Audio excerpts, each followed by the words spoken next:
Hello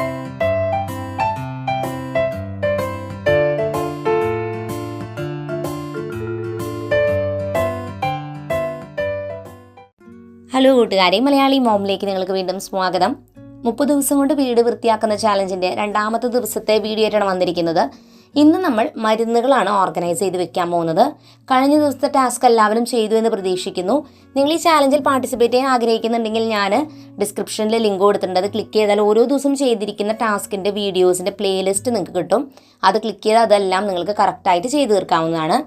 ഓരോ ദിവസം ഓരോ ടാസ്ക് ചെയ്ത് തീരുമ്പോൾ നിങ്ങൾ ആ ഒരു വീഡിയോയുടെ താഴെ ഡേ 1 കംപ്ലീറ്റഡ് അല്ലെങ്കിൽ ഡേ 2 കംപ്ലീറ്റഡ് ഏത് വീഡിയോ ആണെന്ന് വെച്ചാൽ ആ ദിവസത്തെ ഇത് കംപ്ലീറ്റ് ആയി എന്ന് മറ്റൊന്ന് കമൻറ്റ് ചെയ്യാൻ മറക്കരുത്. അപ്പോൾ അതെനിക്കും നിങ്ങൾക്കും ഒരു മോട്ടിവേഷൻ ആയിരിക്കും. പിന്നെ നമ്മൾ മരുന്നുകൾ ഓർഗനൈസ് ചെയ്യുമ്പോൾ ആദ്യം തന്നെ ചെയ്യേണ്ടത് നമ്മുടെ കയ്യിലുള്ള എല്ലാ മരുന്നുകളും കളക്ട് ചെയ്ത് നമ്മളൊരു സ്ഥലത്തോട്ട് കൊണ്ടുവരിക. അതിനുശേഷം അതിന് ഓരോന്നിൻ്റെയും ഡേറ്റ് നോക്കുക. ഡേറ്റ് കഴിഞ്ഞതാണെങ്കിൽ അത് കളയുക. ഡേറ്റ് ഉള്ളതാണെങ്കിൽ അതെല്ലാത്തിൻ്റെയും മുകളിൽ മാർക്കർ വെച്ചിട്ടൊന്ന് എഴുതുക.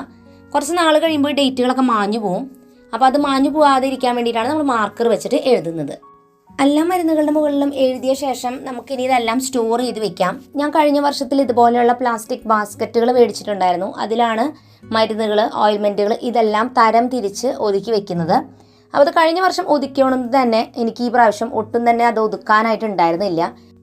കഴിഞ്ഞ വർഷത്തിലാണ് ഞാൻ മരുന്നുകൾ ഇതുപോലെ ഒരു ഓർഗനൈസിങ് ചെയ്ത് വെച്ചിട്ടുണ്ടായിരുന്നത്. അതുകൊണ്ട് തന്നെ ഈ വർഷത്തിൽ ഞാൻ അവിടെ ഒതുക്കാൻ ചെന്നപ്പോൾ എനിക്ക് ഒന്നും ഒതുക്കാൻ ശരിക്കും പറഞ്ഞിട്ടുണ്ടായിരുന്നില്ല. ആകെ ഡേറ്റ് കഴിഞ്ഞിട്ടുള്ള കുറച്ച് മരുന്നുകളൊക്കെ അതിൽ നിന്ന് എടുത്ത് മാറ്റി എന്നല്ലാതെ ഒതുക്കാൻ എനിക്ക് വലിയ ബുദ്ധിമുട്ടൊന്നും തോന്നിയില്ല. അപ്പോൾ കഴിഞ്ഞ വർഷമാണ് ഞാൻ ഇതുപോലെയുള്ള ബാസ്ക്കറ്റുകളിൽ ഈ മരുന്നുകൾ ഒതുക്കി വെച്ചത്.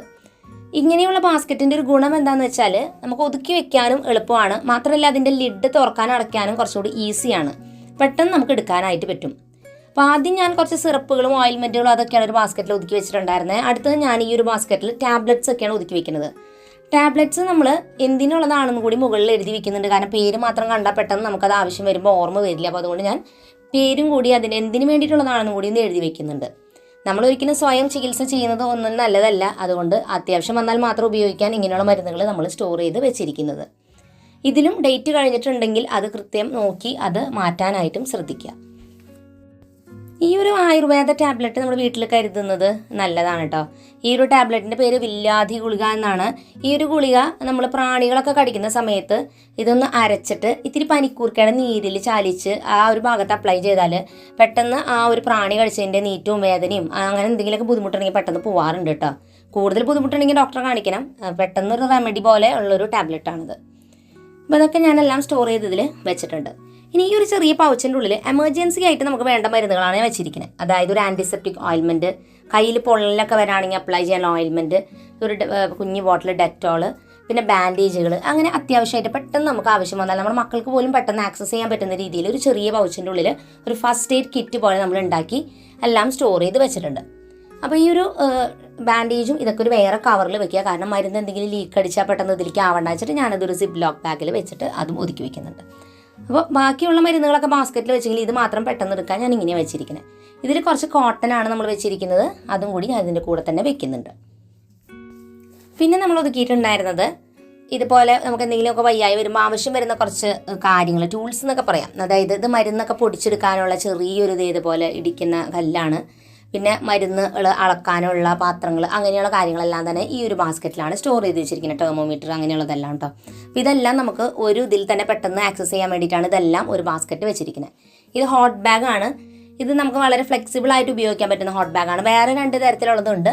ഇത് വളരെ ചെറുതാണ്. നമുക്ക് പെട്ടെന്ന് ഒരു ആവശ്യം വന്നാൽ ഉപയോഗിക്കാൻ വേണ്ടിയിട്ടാണ് ഇതെല്ലാം വെക്കുന്നത്. അപ്പോൾ ഈ ഒരു ബോക്സിൻ്റെ ഉള്ളിൽ ഇതെല്ലാം വെച്ച് നമ്മളിതും ലിഡ് വെച്ച് ക്ലോസ് ചെയ്ത് വയ്ക്കുക. അപ്പോൾ പൊടി പിടിക്കില്ല, നീറ്റായിട്ട് ഒതുങ്ങി ഇരിക്കുകയും ചെയ്യും.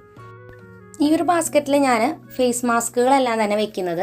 മാസ്ക് ഇപ്പോൾ അധികം ഉപയോഗിക്കേണ്ട ഒരു ആവശ്യം വരുന്നില്ല. പക്ഷേ ഞങ്ങളുടെ വീടിൻ്റെ അവിടെ റോഡ് പണി നടക്കുന്നതുകൊണ്ട് തന്നെ മക്കൾ എല്ലാ ദിവസവും ക്ലാസ്സിൽ പോകുമ്പോഴായാലും പുറത്തേക്ക് ഞങ്ങൾ പോകുമ്പോഴായാലും ഒക്കെ മാസ്ക് വെക്കും. കാരണം നല്ല രീതിക്ക് പൊടിയുണ്ട്.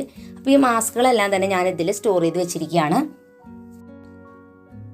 അങ്ങനെ നമ്മൾ ബോക്സിൽ ഇതെല്ലാം അറേഞ്ച് ചെയ്തു. ഇത് ഞാൻ നേരത്തെ പറഞ്ഞ പോലെ മുകളിലേക്ക് ഇങ്ങനെ ഉയർത്തി വെക്കാനായാലും ഒക്കെ നല്ല എളുപ്പമാണ് ഈ ബോക്സിൽ. ഞാനിത് മീഷോയിൽ നിന്ന് വാങ്ങിയിട്ടുണ്ടായിരുന്നത്. സെറ്റായിട്ടാണ് വാങ്ങിയത്. 3 എണ്ണത്തിൻ്റെ സെറ്റായിട്ടാണ് വാങ്ങിയത്. നല്ല കുറവിനാണ് കിട്ടിയിട്ടുണ്ടായിരുന്നത്. ഇനി ഈ ഒരു മെഡിസിൻ ബോക്സുകളല്ലാതെ നമുക്ക് വേറെയും കുറച്ച് ഐറ്റംസൊക്കെ ഈ ഒരു സെക്ഷനിൽ വെക്കണം.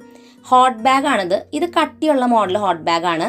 ഇതൊരെണ്ണം കയ്യിൽ വെക്കുന്നത് നല്ലതാണ് ചൂട് പിടിക്കാനായിട്ട്. ഞാൻ ആദ്യം കാണിച്ച ഹോട്ട് ബാഗ് വളരെ ചെറുതാണ്, കോമ്പാക്റ്റ് ആയിട്ടുള്ള മോഡലാണ്. അപ്പം അങ്ങനെ 2 ഹോട്ട് ബാഗ് നമ്മുടെ കയ്യിലുണ്ട്. പിന്നെയുള്ളത് നമുക്ക് ആവി പിടിക്കാനുള്ള മെഷീൻ, അങ്ങനെയുള്ള ഐറ്റംസ് ഒക്കെ ഉണ്ടല്ലോ, അതെല്ലാം തന്നെ ഈ മരുന്നുകളുടെ സെക്ഷൻ്റെ അടുത്ത് തന്നെ വെക്കുന്നതാണ് നല്ലത്. അപ്പോൾ നമുക്ക് പെട്ടെന്ന് ആവശ്യം വരുമ്പോൾ അത് എടുക്കാനായിട്ട് എളുപ്പമുണ്ടാവും. അങ്ങനെ നമ്മുടെ കയ്യിലുള്ള മെഡിസിൻസും അതുപോലെ മെഡിക്കലായിട്ടുള്ള ഐറ്റംസും എല്ലാം നമ്മൾ ഒതുക്കി ദേ ഇവിടെ വെച്ചിട്ടുണ്ട്. ഇനി നമ്മൾ ചെയ്യേണ്ടത് ഈ ബോക്സുകളുടെ മുകളിലൊക്കെ ഒരു ലേബിൾ എഴുതി ഒട്ടിച്ച് വെക്കുകയാണ്. കാരണം ഇത് ക്ലിയർ ആയിട്ടുള്ള ബോക്സസ് അല്ല, കണ്ടുപിടിക്കാൻ ബുദ്ധിമുട്ടായിരിക്കും. അപ്പോൾ മക്കൾക്കായാലും ഒക്കെ എന്തെങ്കിലും നമ്മൾ എടുത്തിട്ട് വരാൻ പറഞ്ഞാൽ കൊണ്ടുവരാനും ഈസി ആയിരിക്കും. നമ്മൾ ഇതിൻ്റെ മുകളിൽ എഴുതി വെച്ചാൽ നമ്മളിത് എഴുതി ലേബിൾ ചെയ്തൊന്ന് സ്റ്റിക്ക് ചെയ്ത് കൊടുക്കുക. അപ്പോൾ നമ്മൾ ഇതുവരെ പറഞ്ഞ എല്ലാ ടാസ്കും നിങ്ങളിപ്പോൾ ചെയ്തു എന്ന് വിചാരിക്കുന്നു. മരുന്നുകളെല്ലാം കൊണ്ടുവരികയും അത് ഓർഗനൈസ് ചെയ്യുകയും ആവശ്യമില്ലാത്തെല്ലാം മാറ്റി ഡേറ്റുകൾ എഴുതി നമ്മൾ സ്റ്റോറേജ് ബോക്സിൽ വെച്ച് എല്ലാം ലേബിൾ ചെയ്ത് സെറ്റ് ചെയ്തിട്ടുണ്ട്. ഇനി നമ്മൾ ചെയ്യേണ്ടത് എല്ലാ വർഷവും നമ്മളിതൊന്ന് നോക്കി ഒതുക്കി വെക്കുക. അപ്പോൾ ഇതുപോലെ തന്നെ ഇത് മെയിൻറ്റെയിൻ ചെയ്യാനായിട്ട് പറ്റും. ലാസ്റ്റായിട്ട് നമ്മൾ ചെയ്യേണ്ടത് നല്ലൊരു സ്പേസിൽ ഇത് സ്റ്റോർ ചെയ്ത് വെക്കുക എന്നുള്ളതാണ്. അതായത് നോർമൽ റൂം ടെമ്പറേച്ചറിലുള്ള ഒരു സ്ഥലത്താണ് നമ്മൾ വെക്കേണ്ടത്. ചില മെഡിസിൻസ് ഫ്രിഡ്ജിൽ വെക്കേണ്ടത് ഉണ്ടാവും, അത് അങ്ങനെ സ്റ്റോർ ചെയ്യുക. ബാക്കിയുള്ള മെഡിസിൻസ് എല്ലാം തന്നെ നമുക്ക് നമ്മുടെ റൂമിൽ കുട്ടികളൊന്നും കയ്യെത്താത്ത ഒരു സ്പേസിൽ ഇത് മാറ്റി വെക്കാനായിട്ടും കൂടി ശ്രദ്ധിക്കുക. ഈ ഒരു സ്പേസിൽ ഞാൻ ആദ്യം നമ്മൾ സ്ഥിരം എടുക്കുന്ന ഐറ്റംസ് മുകളിലും വല്ലപ്പോഴും എടുക്കുന്ന ഐറ്റംസ് താഴ്ഭാഗത്തായിട്ടാണ് വെച്ചിരിക്കുന്നത്. അപ്പോൾ നമുക്കിത് വെച്ചാൽ കറക്റ്റായിട്ട് കാണാൻ പറ്റും എല്ലാം എവിടെ ഇരിക്കണേന്ന്. അപ്പോൾ ഇന്നത്തെ നിങ്ങളുടെ ടാസ്ക് മരുന്നുകളെല്ലാം തന്നെ ഓർഗനൈസ് ചെയ്യുക എന്നുള്ളതാണ്. അപ്പോൾ ഇതിൽ ആവശ്യമില്ലാത്ത മാറ്റാനും പ്രത്യേകം ശ്രദ്ധിക്കുക. ഇന്നത്തെ വീഡിയോ ചെയ്ത് കഴിയുമ്പോൾ Day 2 കംപ്ലീറ്റഡ് എന്ന് എഴുതി കമൻറ്റ് ചെയ്യാൻ മറക്കരുത്. അപ്പോൾ പുതിയൊരു നല്ല വീഡിയോ ആയിട്ട് വീണ്ടും നമ്മൾ വരുന്നതായിരിക്കും. അതുവരെയും എൻ്റെ എല്ലാ കൂട്ടുകാർക്കും bye bye and take care.